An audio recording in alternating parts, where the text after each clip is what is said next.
Prêmio do Brasil de 1974 foi realizado em final de janeiro. Imagine vocês, né?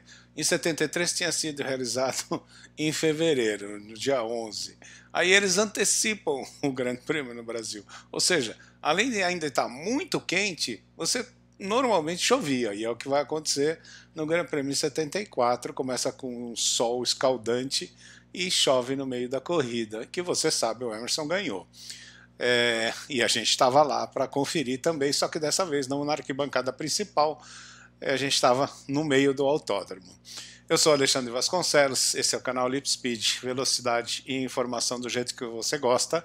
Vamos junto assistir como é que foi o Grande Prêmio do Brasil de 1974, vitória espetacular do Emerson. Em 1974, em vez de ficar onde está indicada a seta perto da bandeirinha de chegada, ali onde está escrito box, né, aquela seta que está pulando ali, era onde a gente ficou em 73 e 72. No ano de 74 a gente não conseguiu comprar aquele ingresso, estava bem caro, então eu fui com meu primo lá para a curva 3 e a gente entrou, andou um montão pelo barro, pelo mato, para poder chegar na curva 3, entrar pelo alambrado ali, tinha um monte de gente passando no alambrado, e a gente subiu no morrinho e ficou bem na tomada da curva 3 ali, então dava para ver a reta e a descida entre curva 3 e curva 4, e depois via a junção e tal. E foi fantástico ficar ali, e você já vai saber por quê. Muito bem, aqui você vê os inscritos, né? Então, Peterson Wicks de Lotus, o Wicks que tinha saído da Ferrari e vindo para Lotus, e vai se arrepender também esse ano que eu vou te contar. O Scheckter que chegava na Tyrrell, junto com o Depailler, Scheckter de Tyrrell 06 e o Depailler com Tyrrell 05.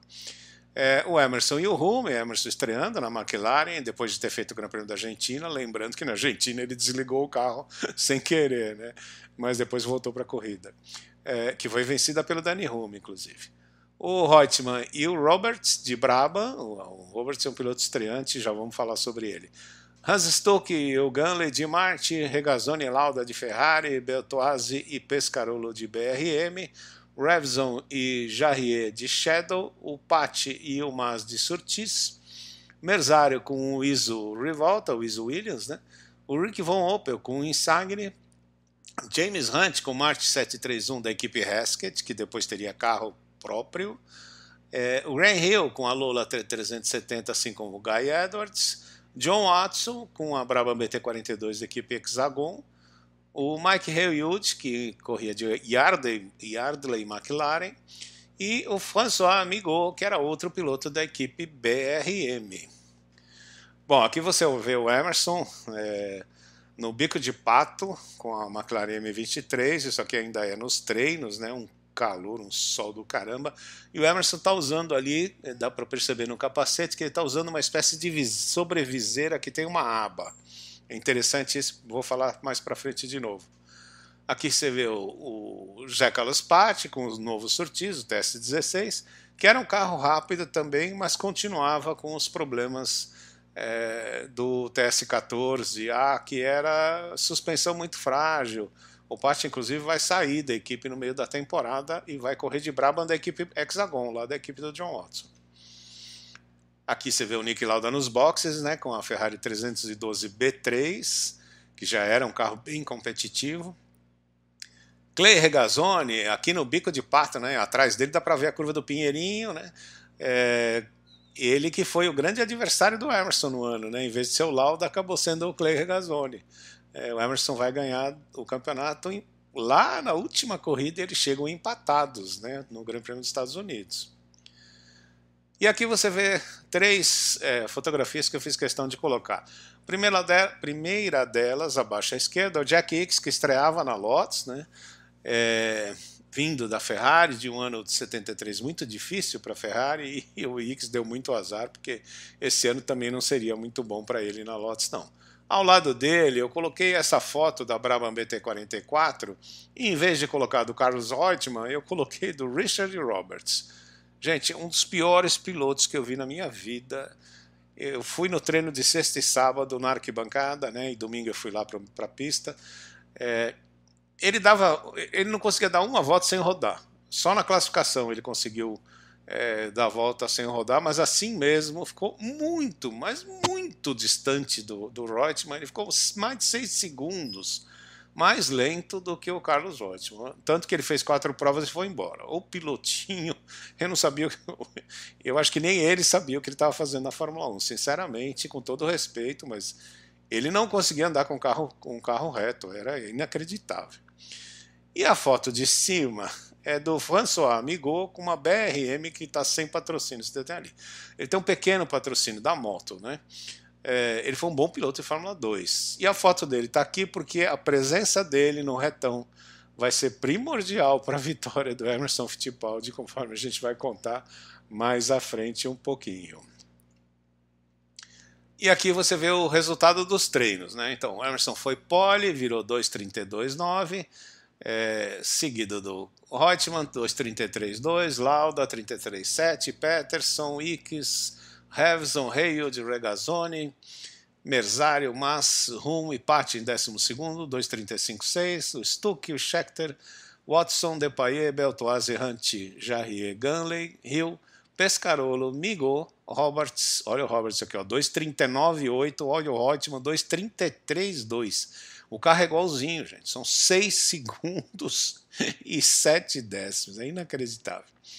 E o Guy Edwards com a Lola. O Guy Edwards também ficou bem lento em relação ao Rio, mas são 4 segundos e os dois carros estavam com problema. Agora, o caso do Roberts não era o problema, não estava no carro, não. Infelizmente. Esta é a imagem da largada do Grande Prêmio, né? O Emerson está saindo à frente, o Reutemann está do lado dele. Escondidinho atrás do Reutemann está o Ronnie Peterson. O Peterson vai ficar no vácuo do Reutemann até quase a entrada da curva 1. Aí ele enfia o carro por dentro, entre o Reutemann e o Emerson, tenta tomar a ponta, mas o Reutemann espreme um pouquinho o Peterson, que obviamente espreme o Emerson. O Emerson tem que tirar o pé para não bater, e com isso o Reutemann sai em primeiro, o Peterson em segundo, o Reutemann em terceiro. À esquerda da imagem você vê a Ferrari número 11 do Clay Regazzoni. Depois, se você vai vindo para a direita, você vê que tem um carro escondido quase ao lado do Peterson. Aquele é o Shadow do Peter Revson. Depois você vê a Ferrari do Niki Lauda. E lá no cantinho da imagem, atrás do Emerson, você vê o Jack Ickx. Outra coisa que é interessante notar, que se você pegar do Reutemann, do Peterson, atrás deles tem um carro azul.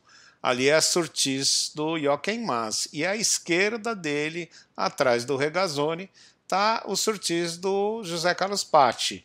Ele larga, na primeira volta passa em nono, e ele vai ganhando posições, pula para sétimo, para quinto, e vai progredindo até que ele pula para quinto na volta 12 e assume a quarta posição na volta 20, posição que ele vai levar até o final. Primeira volta, então, é Reutemann, Peterson, Emerson, Regazzoni, Ickx, Revson, Mas, Rum e Patti, em nono lugar, né? O Lauda, que tinha problema, já começa a ficar para trás, né? E lá no fundo da imagem ainda da largada, dá para ver os dois carros brancos à direita, são as duas Lola que estão com problema, inclusive atrás do carro do Grant Hill tem uma pessoa, não sei se você está observando ali, tem um cara de pé ali, já foi dada a largada, gente. Aí tem o Guy Edwards, está desviando da Lola do Rio, e bem no fundo da imagem tem a BRM do François Amigot, que largou muito mal, teve um problema na largada, mas vai largar e vai fazer a corrida. Nessa imagem seguinte, eu quero chamar a atenção daquele detalhe que eu falei sobre a viseira do Emerson Fittipaldi. Se você olhar aqui na frente no carro do Peterson, né, aqui é o Peterson, ele estava em primeiro, o Emerson estava em segundo, na curva do sol.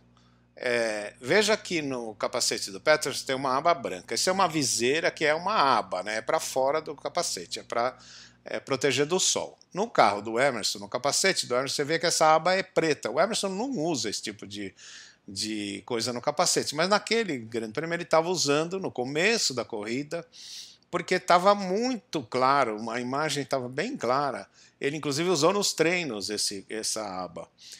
Mas se você olhar na imagem seguinte, aqui, ó, o Emerson comemorando a vitória, já chovendo, né, caiu um dilúvio ali, né, você vê que ele está sem essa aba, porque algumas voltas antes da corrida ser encerrada, um pouquinho antes de começar a chover, ele já estava em primeiro, né, ele arranca essa viseira, não sei aonde ele arrancou, porque não tem imagem da televisão, mas a gente, no autódromo também não percebeu, né, eu percebi isso depois nas fotografias.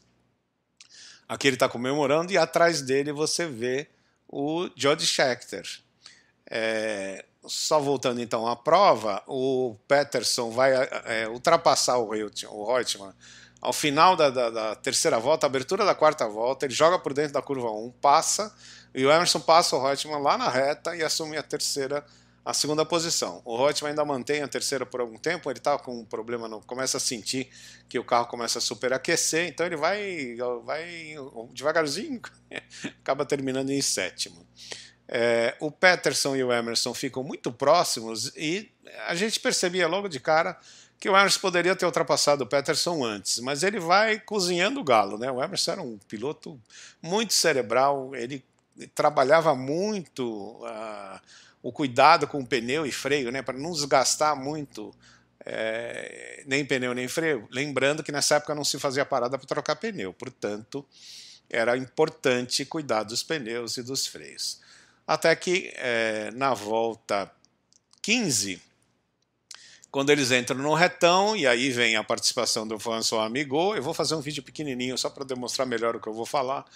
Eles fazem a curva 1 e 2, o Emerson está bem colado no Peterson, entram no retão. Quando eles entram no retão, obviamente, depois o Emerson confirma isso, né? O Emerson percebe que mais à frente deles tem a BRM do François Amigot. E o Amigot, quando percebe que ele vai ser ultrapassado, né, que o Peterson e o Emerson vão chegando perto dele, do meio do retão para o final, o François Amigot puxa a BRM para o centro da pista. Só que o Emerson, ele dá um drible no Peterson. Por quê? Quando eles começam a se aproximar do François Amigot, o Emerson sai do vácuo do Peterson como se ele fosse ultrapassar o Peterson por dentro. E o Peterson imediatamente puxa o carro para dentro, pega o vácuo do François Amigot e o Emerson puxa mais para a esquerda e aí o Peterson vem de uma vez para a esquerda. Só que pensa bem, você está numa reta que você vai chegar lá no final a quase 300 na época. Se você ficar muito por dentro na freada, você tem que frear muito cedo, porque você não tem ângulo para fazer a curva, não tem tomada de curva. Mas o Emerson fez de propósito, né? Era para dar um drible no Peterson, e ele puxa o Peterson para dentro. E aí, quando eles vão ultrapassar o François Amigot, o Emerson joga o carro para a direita, vai lá por fora, freia para lá de Deus me livre e consegue ultrapassar o Peterson. E isso foi na nossa cara, porque a gente estava lá na curva 3. Né? Foi uma loucura, né? A gente quase pulou para dentro da pista. Né? Foi simplesmente espetacular. A ultrapassagem do Emerson é uma das coisas mais lindas que eu vi na Fórmula 1. Eu me lembro de outra ultrapassagem dessa, mais recente, e essa a televisão mostrou, porque a do Emerson não mostraram, né? Que foi a do Mika Häkkinen em cima do Michael Schumacher em Spa-Francorchamps, quando eles encontram o Zonta no final do retão, lá depois da Eau Rouge. E o Häkkinen também dá um drible no Schumacher. Né? O Schumacher pega o vácuo do Zonta, ameaça vir para dentro, vai para fora, e o Häkkinen faz ao contrário. Né? Ele joga para dentro e surpreende o Schumacher. Exatamente como o Emerson fez, só que invertido. Né? O Emerson foi para fora e o Häkkinen foi por dentro. Que ultrapassagem magnífica do Emerson. Que vitória maravilhosa, né? Tomamos uma chuva que eu vou te falar. A gente já estava no barro, imagine como é que eu cheguei em casa aquele dia, né? Eu estava todo cheio de lama, até o cabelo. Né? Aqui você vê o Emerson no pódio, à direita dele o Clay Regazzoni, e à esquerda, lá em cima, o Jack Hicks, que chegou em terceiro. Tá ali meio com cara de sofrido, né? Também deve ter passado um calor que eu vou te falar, né? Mas Emerson todo contente ali, né? Uma grande vitória. Fizemos uma festa também, outra vez que invadiram a pista e tal, né? A gente, quando acabou, a gente foi embora porque já estava tudo molhado até dizer chega, né? Mas valeu a pena, sem dúvida nenhuma. A seguir você vai ver um vídeo do Motors Video, que eu fiz um resumo bem curtinho, mas eu queria chamar a atenção quando você olhar as próximas imagens, no seguinte, tem a largada, né? Veja que o Peterson sai de trás do Reutemann e vai tentando ultrapassar. Em seguida aparece a curva do Sol, onde o Reutemann está em primeiro, o Peterson segundo e o Emerson. Depois aparece o Peterson em primeiro, tudo na curva do Sol. Peterson em primeiro, o Emerson em segundo, o Reutemann, aí vem o Regazzoni, o Scheckter, aparece o Haywood, e quando vem o Scheckter e o Haywood, se você olhar no fundo da imagem, vem um carro completamente fora da trajetória, levantando poeira e tal, parece que ele vai bater, é o James Hunt, que depois seria campeão mundial de 76, ali ele está com a Martin 731, que seria depois a equipe Hesketh, né? Aliás, seria não, é a equipe Hesketh. Em seguida vem uma imagem do Peterson saindo da curva do Sol com o Emerson atrás dele. Eles vão, a imagem vai virando para a esquerda e mostra claramente a descida entre a curva do Sol e a curva do Sargent. E vem uma imagem a seguir do Emerson saindo da curva do Sargent, já à frente do Ronnie Peterson, e um pouquinho mais para frente do vídeo mostra uma imagem que a câmera está na curva do S e mostra a saída da curva do laranja. Vem o Depailler, Regazzoni, aí aparece o Peterson com o pneu traseiro esquerdo soltando fumaça. Não só porque ele vinha derrapando, mas porque ele já estava ali com um furo lento de pneu, tanto que ele vai parar depois para trocar pneu, né, para voltar para a corrida. Também quero chamar a atenção que também aparece uma imagem do fiscal do lado do guardrail com a bandeirinha amarela e vermelha. Gente, não tem proteção nenhuma se você observar, né? Isso era o automobilismo, né? E depois aparece a imagem do carro do Emerson já com a chuva, o carro já está molhado, e ele vai aparecer no pódio, então vencendo a corrida. Go on to win his first title. Well, Fittipaldi took pole in front of Reutemann, who's obviously on form at the beginning of the season and is eager for revenge. He takes the lead from the start. For the fourth lap, Peterson goes into the lead. Reutemann's tyres are suffering in the heat. Peterson has got to keep his eyes on Fittipaldi, who gives him no let-up. Regazzoni is behind him, whilst Lauda has had to retire with a broken valve.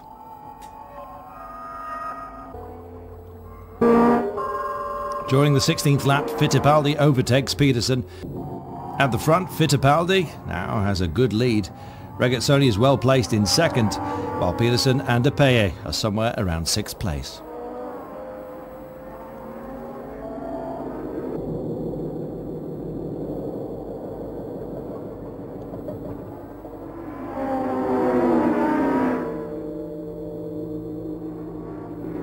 Watch out for that change in grip.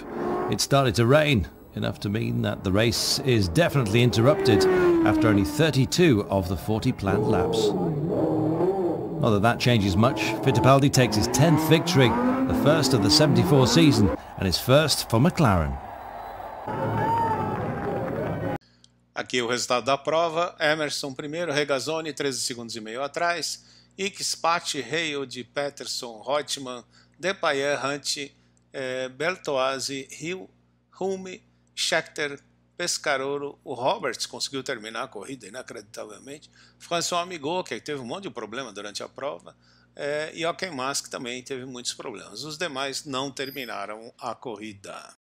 Se você gostou desse vídeo, deixe o seu like e inscreva-se no canal, ativando o sininho para você receber aviso de quando a gente postar novos vídeos. Um abraço e obrigado por assistir.